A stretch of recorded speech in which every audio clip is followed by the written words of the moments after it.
Tanggal 8 Desember 1809, lahirlah seorang putra dari keluarga Nicolaas Rotten, seorang pengusaha minuman bir di Maastricht. Waktu anak itu dibaptis di gereja paroki Santo Matias, ia mendapatkan nama Ludovicus Hubertus. Nama panggilannya adalah Louis. Putra ini adalah anak ke-8 dari keluarga Rotten. Ibunya meninggal dalam usia muda, maka Louis selalu dididik oleh neneknya. Sejak masa muda, saya sudah menerima pendidikan Kristiani, khususnya dari nenekku Maria Lausberg. Saya mendapatkan pendidikan agama yang mendalam. Itu semua disebabkan karena saya kehilangan ibu saya pada tanggal 16 April 1816. Louis dibesarkan dalam situasi politik yang kurang stabil. Situasi menjadi lebih buruk karena pemberontakan Belgia sejak tahun 1830 yang berlangsung 9 tahun lamanya. Justru pada periode ini, Petrus Regu mulai mendirikan di Maastricht suatu kompleks industri. Karena banyak pengangguran masa itu, dia dapat menggunakan banyak tenaga kerja dengan gaji yang rendah. Kemelaratan makin menjadi parah. Panen kentang gagal dan muncul epidemi penyakit kolera. Ditambah lagi musim dingin yang sangat hebat, membuat warga miskin makin menderita. Keluarga Nicolaas Rotten mempunyai sebuah perusahaan bir di Jalan Yahudi yang mendatangkan banyak keuntungan. Tetapi Louis yang agak dimanja oleh neneknya tidak suka belajar dengan rajin. Ia lebih senang berjalan-jalan di hutan dan ladang di luar kota. Pada usia sekitar 21 tahun, Louis menjadi insaf. Ia meninggalkan sifat kemalasannya dan memilih untuk membaktikan diri demi nasib sesama manusia. Mula-mula ia ingin menjadi misionaris, tetapi tidak mungkin karena kesehatannya yang buruk. Lalu ia belajar menjadi imam di seminari Roldoc, diteruskan di seminari Agung Loik. Tetapi karena kesulitan politik di Belanda Selatan, ia terpaksa mengakhiri studinya di kota Den Bosch. Lewat pengaruh dan kontak dengan orang lain, ia merasa tertarik oleh semangat Santo Vincentius a Paulo. Beliau memperhatikan nasib orang-orang lemah dengan perkataan dan tindakan. Louis terkesan oleh cita-cita Vincentius dan ingin meneladan hidupnya. Tahun 1837, ia ditahbiskan sebagai imam sekuler. Ia merencanakan menjadi misionaris domestik di kota kelahirannya Maastricht. Itu merupakan tujuan hidupnya yang baru. Misa pertama ia persembahkan di gereja paroki Santo Matias, Maastricht. Dan ia mengenakan kasula khusus yang dijahit dari bahan kain putih yang dipakai ibunya pada waktu perkawinannya. Rotten menerima hadiah dari sanak saudaranya sebuah piala emas yang dihiasi dengan gambar para santo kota Maastricht. Oleh atasan gereja, ia diberi tugas untuk membaktikan diri pada pengajaran agama.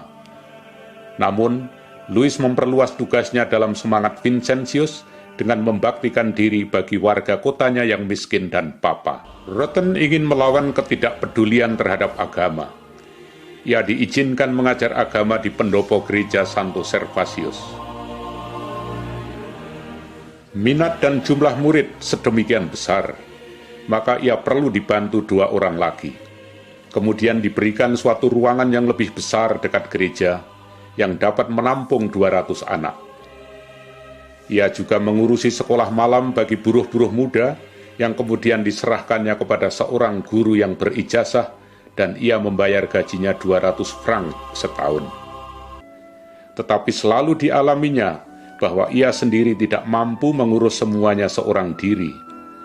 Kesehatannya yang buruk dan ia juga tanpa pengalaman sebagai pendidik. Selama retretnya, ia merenungkan perkembangan tugasnya yang dianggapnya begitu penting. Gagasan-gagasannya dicatatnya dalam apa yang disebut proyek atau suatu rencana kerja. Rencana pikiran saya adalah membuat suatu persekutuan untuk anggota yang tidak menikah.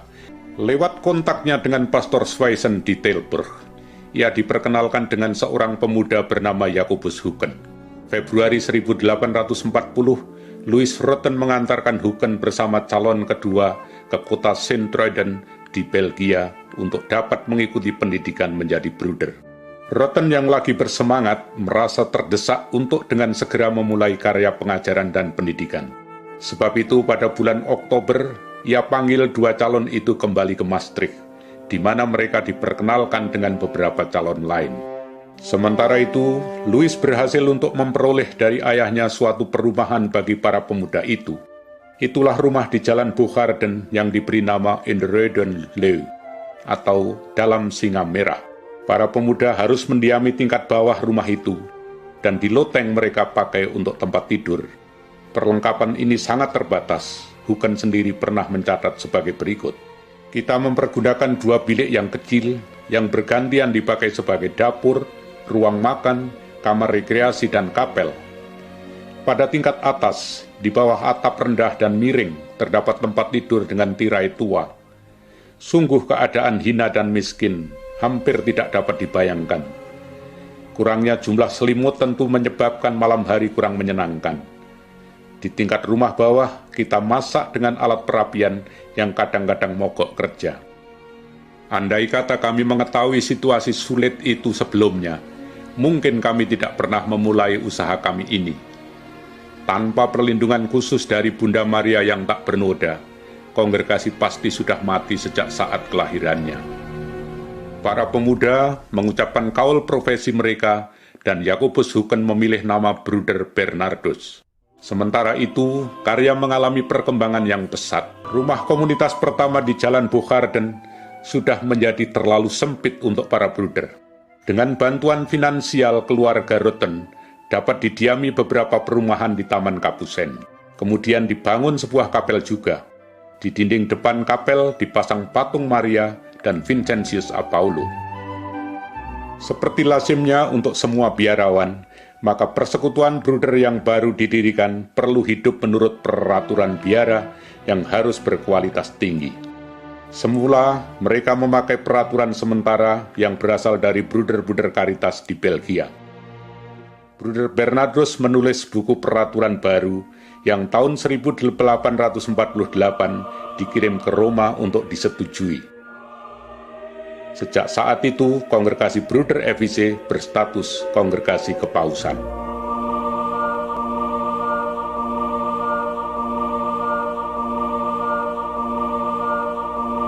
Sebagai penghargaan atas pengabdiannya, pada 21 Desember 1861, Louis Rotten diangkat menjadi pelayan pribadi terhormat oleh Sri Paus.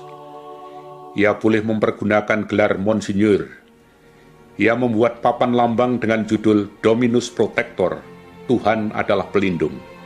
Ia menulis dalam catatannya, "Saya yakin bahwa manusia sendiri tidak berdaya. Segala kebaikan yang saya lakukan adalah karya penyelenggaraan ilahi di dalam perlindungan Maria yang terkandung tak bernoda.